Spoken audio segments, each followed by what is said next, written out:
Olá, graça e paz, mais uma vez aqui para nós caminharmos mais um bocadinho na palavra do Senhor.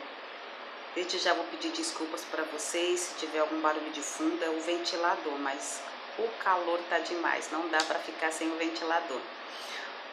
Desejo que quando você estiver ouvindo esse vídeo, você seja ricamente abençoado por Deus. O texto que a gente vai ler hoje está em Zacarias, capítulo 11, versículo 7, que diz assim: Apacentai, pois, as ovelhas destinadas para a matança, as pobres ovelhas do rebanho. Tomei para mim 2 varas, a uma chamei graça, e a outra união, e apacentei as ovelhas. O livro de Zacarias são mensagens proféticas para Israel, mas eu acredito que a gente pode trazer lições para nós nos dias de hoje.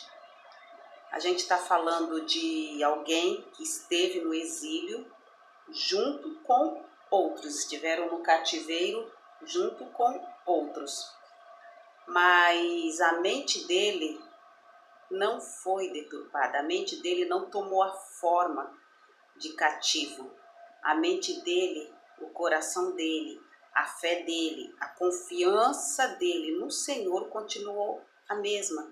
E por isso o Senhor pôde usá-lo para levar uma mensagem para aqueles que se deixaram transformar pelo cativeiro.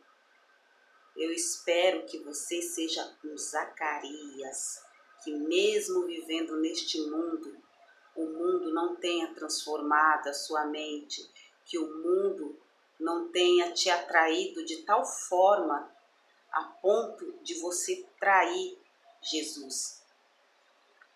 Zacarias fala para um povo que está voltando do cativeiro com a sua fé mesclada. Estava tudo misturado, sabe quando a pessoa convive muito num lugar contaminado e não se lava? Ela acaba contaminada. O que eu quero dizer com isso? Que a gente vive nesse mundo, mas se nós não nos lavarmos todos os dias pela leitura da palavra do Senhor, pela oração, colocando em prática as escrituras, nós também vamos ficar mesclados, nós vamos ficar contaminados. Os líderes agora voltaram, líderes contaminados também, que já não lideravam como deveriam liderar. O cativeiro, ele desperta o pior ou o melhor de um ser humano. O pior, ele aprende a se alimentar do próximo para sobreviver, para ficar bem com os seus senhores. Então, aquelas pessoas que quando estão em cativeiro, quando estão em situação difícil, ela se junta àquele que o aprisionou e vai contra aqueles que estão aprisionados junto com ele, para levar vantagem, para sofrer menos, espionando, mentindo. A gente lê muitos relatos, não digo muitos, alguns, não vou dizer que li muitos, mas alguns relatos, nos países onde há perseguição é muito grande, aqueles que estão na mesma situação de perseguição, mas ele trai o seu companheiro para ele não sofrer, para ele ter alguma vantagem. Desperta o pior na pessoa, mas também desperta o melhor. Tem aqueles que saem no prejuízo, morre, mas ele não ama a sua vida mais do que a sua liberdade em Cristo. Glória a Deus. As profecias são para Israel, mas, como eu disse no começo, nós podemos tirar lições para o nosso dia a dia. O capítulo 11, ele vai falar de péssimos líderes que exploram os seus liderados e os liderados que exploram uns aos outros. Pessoas que não querem se submeter ao senhorio de Cristo. Então, assim, os líderes exploram, o termo que ele usa é os pastores, né? Eles exploram as ovelhas e as ovelhas, elas exploram umas às outras. Será que não é isso que a gente tem visto nos últimos dias? A gente tem visto isso dentro da casa do Senhor, no meio cristão. As pessoas que não são fiéis uns aos outros, não têm mais o amor fraterno, né? Entrega um ao outro para sobreviver. É como se Jesus não existisse, como se Jesus não estivesse vendo nada. E quando esse versículo 7 fala, eu mesmo vou pastorear com a vara da graça e com a vara da união. E depois, seguindo a leitura, ele diz assim, mas eu quebrei a vara da graça e depois quebrei a vara da união, porque as próprias ovelhas não queriam ser apacentadas. E a gente vive com pessoas assim hoje, que elas não querem ser apacentadas. Uma quer mandar na outra, uma quer ser senhor da outra. E não tem espaço nem mesmo para Jesus apacentar. Jesus está interessado em ser o nosso pastor. Ele tem a vara da graça, que é o favor imerecido.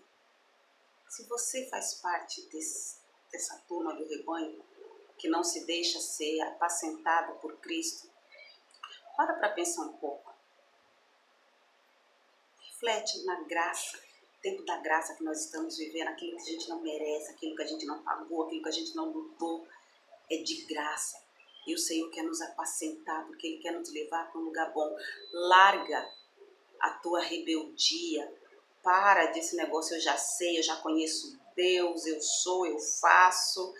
Nós não somos nada, nós não fazemos nada. Se nós não nos deixarmos ser apacentados por Cristo, e agora eu quero me dirigir diretamente a líderes, a pastores. O pastor acha que porque ele é pastor, ele não precisa ser apacentado por Cristo.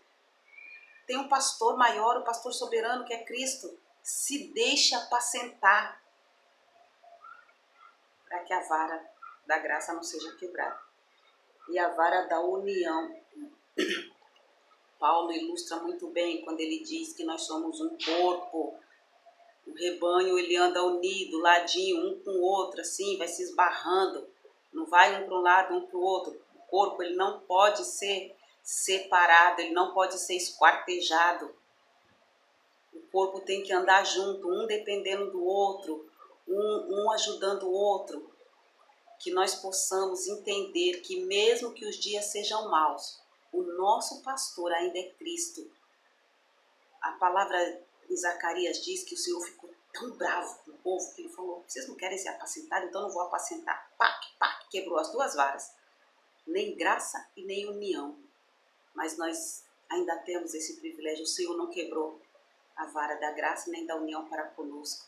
O Espírito Santo tem estado dia a dia no nosso meio para nos unirmos. Então vamos parar com esse negócio de olhar para o outro como se o outro fosse menor do que nós. Mas a Bíblia fala que nós consideremos o nosso irmão maior do que nós. Se deixa apacentar.